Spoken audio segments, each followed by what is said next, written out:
آدمی بی نماز حکومت خداوندی را چیکار کرد؟ جنایت کرد. نماز نمیخونه، فرمان پروردگارش نمیبرد.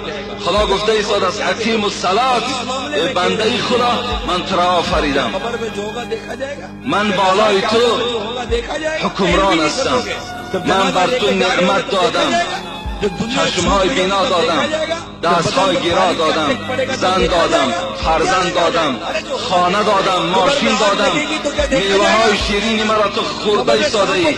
نماز بخوان. وقتی نماز نمیخوانیم آیا حکم خداوند اجرا نکردن ما جنایتکار حساب نمیکنیم؟ ما جنایتکار هستیم در نزد پروردگار. روز می شود که ما و شما را پروردگار برای بینمازی در محکمه سودی خود میکشد، لیکن نه این گونه.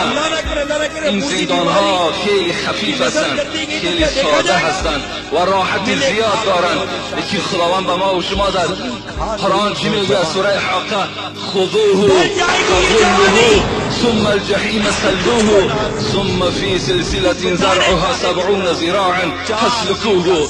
این بنده بدبخت، این انسان بینماز